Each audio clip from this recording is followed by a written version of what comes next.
ahoma no so anwumere nyame ya dom ama yensa ka wonabo Eugene Boache Antwi wono na ye mmara se bejone de ma dese ya ewo so bin mira awrade asomdwe nka wo SOMPA FM so ne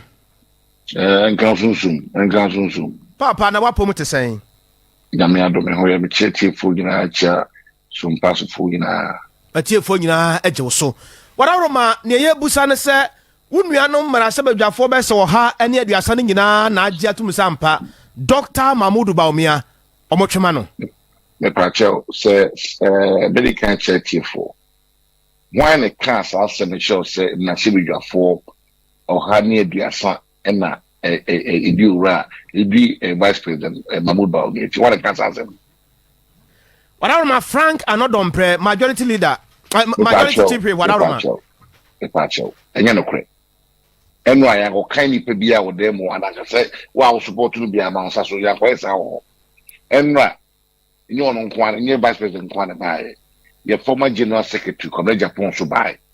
onu share 5 o'clock and 7 o'clock vice president buy omu nyina de betu yenim semre na so na lifted ban on way na ombigina ombefa form what you say ya go kan ni pe bia ho ya go kan say subi support one sorry o support one anya sa ho intidi intina sa adintina sa pie sa de on tukun from ni hi omo sa abaye nyam to MPP e team ne beto ade be chekwa me ato aba e no matimi sesa e de omu nyan sa no tukun from me no anya no kre ni fa 130 no manu body na sa ba so body kire me odi ase anya no ko mu nya sa de no ni page na no obia e party ni obia se fata mo koye na yo ka bi pe mo se ye say odi ase mo na mo start no abi o no be ko ka bi o odi ase eno a mfefo ni e bi shai asa mo ne ka be say o mo do tu enu say emre pem say akunya no to na bi lo nation o mbe gina bi ya ko kai ni pa na ko kan support na ga say mo amo pledge mo sa so ya ko isa ho endi sa ka say we nyina be say enya no kure e bu semu ka no kure bi ani nti onabo warawroma se eba sei no a na kamea kwakọ ese kwan bi so na se ye ma obi upper hand a che obi ana obi entry mo obi upper hand in che obi because we maybe MP am to back the police station chairperson and police station youth organizer who should be to back what I say 80 the people go to almost 210,000 and they go to aba he say we don't do so the 130 kwan apply je o ma kan so Kenya student politics na say Ghana no mo dey ase ni enya abutre enkofo ye kan obi esi from apart from no dey Japan amate se wo si from okokon to back consultancy no no ma ko bi akokon consultancy bia o dey ase e ye dey ntira pese mo start day e no bi shem na nipa say hu hia na afi go bi si 118 e no bi wa so mo 130 on poko 138 na ono poko mo feri na o dey ase kakra mi bi ka kan say yenya abutre na party any nomination obi afa form omo convert yen clear wo mo yen ko to aba ye to aba ni wi a do be nyane nyina bi hu o di ase na sa o se warawroma de na ma ye kura no eye yen wanwan pa ene se nipa na wo kasa no wonye wo bia kwa wati ase wo ye trene e de madom kase na o kan se mi se no e ba sa wo bia wo tie no ba hunu no sa se dodo no a na kasa nti asema wo kan e bia asem na o kan no kura bia ni ni position kura ni free asema ye kan no ye position asem na ye kan me ye MP ono so ye MP e kan wa from yesa something na mo hobi e ti asema o kan me senior study see ye e do ye to na won na won da bi free ye ko on ya ko ka se wa support to area man sa so wa support to bibia ya ko esa ho on be shine e no bra o ma de se be to ye ni ye ko ye ho an it is obi be stronger so o mo ye 130 o mo ye hwan ya wo na so buza 130 mami di bonus bo se asa o cho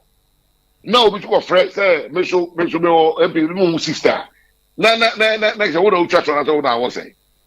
e nya ni na to ho oho na wo ade ho ko ka e ma ho ka party dem raba more is about you are talking about somebody who is supposed to maintain discipline within the ranks of the majority. Now most of the year we will reduce we could be paid. Not more the motikwa pai. What I say? omu na ehu hia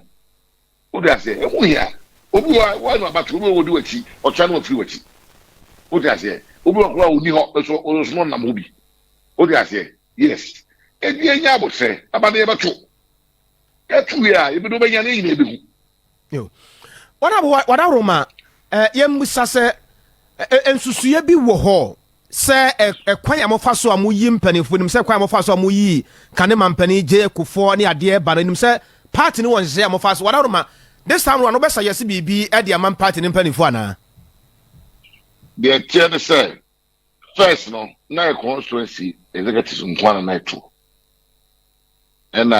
sabe yenum be original say yenye 55 you know I'm to be police station for you to be Jaba ba betonos the expect some more 5 MP ne chairman for original executives ne national executives pay transfer ye ne beto saba no asone so amana ka 5 e ka 5 ni we a omo na be call delegates na nim akoy campaign ye make what I say ha it is about we in anko so a and now ultimi say MPC do say they do be achi na in national executive do be achi in regional economic chairman for do be achi when you na emwa obia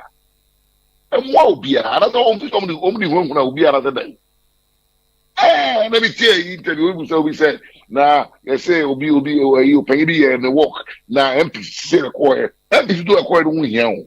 me na akufo ado eko Ghana fada nyina 2007 MP ba ko pe honorable Jordan kwa no time that time on kwa dey na do chi ono nko an to ba na na wi ni e o dey ase e di ye mo won dey na nka hwe e ma na ye to ti ase o mo won na nka hwe